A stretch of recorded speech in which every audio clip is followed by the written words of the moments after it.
வணக்கம் ஃப்ரெண்ட்ஸ், இன்றைக்கி நம்மளுடைய வாகை தமிழா சேனலில் பார்க்குறது என்னென்னா பட்டர் பிஸ்கெட் அப்படின்னு சொல்லக்கூடிய வெண்ணெய் பிஸ்கெட் வீட்டில் எப்படி தயார் பண்ணலாங்கிறது.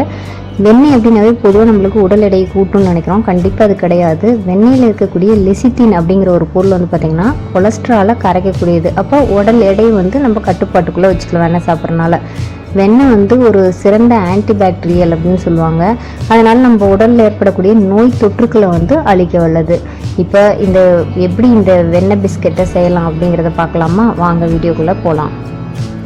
வீடியோக்குள்ளே போகிறதுக்கு முன்னாடி இதான் முதல் முறையாக நம்ம வாகை தமிழா சேனலில் பார்க்குறீங்கன்னா மறக்காமல் சேனலை சப்ஸ்கிரைப் பண்ணிக்கோங்க. வெண்ணெய் வந்து பார்த்திங்கன்னா ஒரு 100 கிராம் அளவு நான் எடுத்துக்கிட்டேன். இதை வந்து பயன்படுத்துறதுக்கு முன்னாடி ஒரு அரை மணி நேரம் முன்னாடி ஃப்ரிட்ஜ்லேருந்து வெளியில் எடுத்து வச்சுங்க. இந்த மாதிரி குலைவாயிரும். நீங்கள் இந்த மாதிரி கலக்கிறதுக்கு எதுவும் இல்லை அப்படின்னா ஸ்பூன் பயன்படுத்தி கூட அந்த வெண்ணெய் வந்து இந்த மாதிரி உடச்சி விட்டுக்கலாம். ஃபஸ்ட்டு வந்து அந்த வெண்ணெய் ஃபுல்லாக இந்த மாதிரி உடச்சிருங்க. அதுக்கப்புறமா நம்ம பயன்படுத்தக்கூடியது சர்க்கரை, அதாவது நல்லா பொடி பண்ண சர்க்கரை.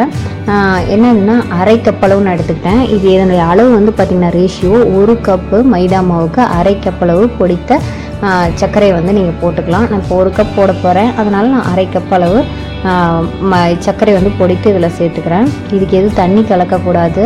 நல்லா இந்த மாதிரி மிக்ஸ் பண்ணிங்க அப்படின்னா அந்த சர்க்கரையில் கூட இலகுத்தன்மையும் அதுவும் வந்து சேர்ந்துடும். இப்போ வந்து 1 கப் அளவுக்கு மைதா மாவு வந்து இதில் சேர்த்துடலாம்.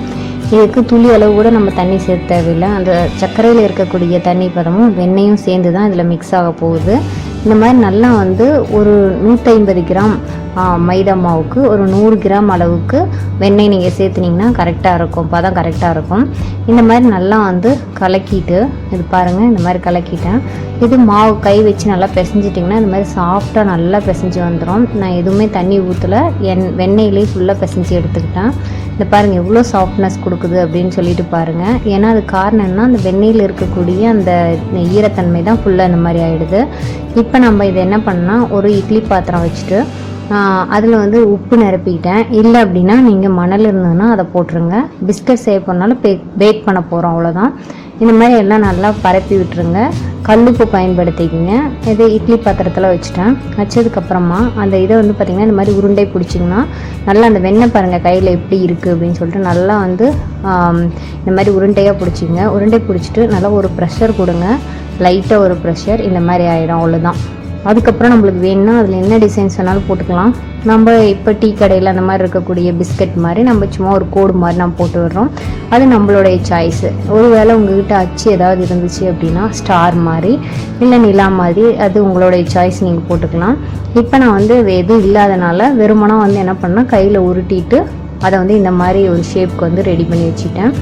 அதுக்கப்புறம் நம்ம இதை என்ன பண்ண போகிறோம் அப்படின்னு கேட்டிங்கன்னா அப்படியே இட்லி தட்டில் வச்சுட்டு பேக் பண்ண போகிறோம். இந்த மாதிரி இட்லி தட்டில் வச்சுட்டு நல்லா க்ளோஸ் பண்ணிக்கோங்க. க்ளோஸ் பண்ணிட்டு ஒரு 20 to 25 நிமிடங்கள் நீங்கள் வந்து வேக வச்சிங்கன்னா அப்படின்னா அந்த பிஸ்கட் ஃபுல்லாக வந்து நல்லா வெந்துடும். அந்த வெண்ணெய் அது எல்லாமே வெந்துடும். இங்கே பாருங்கள் நல்லா வெந்துருச்சு. இப்போ எடுத்து பார்த்தோம் அப்படின்னா அருமையாக வெந்துருந்துச்சு. உள்ளே வந்து நல்லா உடைக்கவும் முடிஞ்சுது. நல்லா பிஸ்கட் அந்த பதத்துக்கு வந்து டேஸ்ட் வந்து நல்லா நீட்டாக இருந்தது. காரணம் என்னென்னா 1 கப் மைதாவுக்கு அரை கப் அளவு பொடித்த சுகர் நீங்கள் சேர்த்துனிங்கன்னா கரெக்டாக இருக்கும். இப்போ சுவையான பட்டர் பிஸ்கட் வந்து நம்ம வீட்டிலே தயாராகிடுச்சு. நீங்கள் அதை வந்து எடுத்து நான் உடைச்சி பார்த்தேன். இந்தளவுக்கு நல்ல ஒரு சாஃப்ட்னஸ் கிடச்சிது.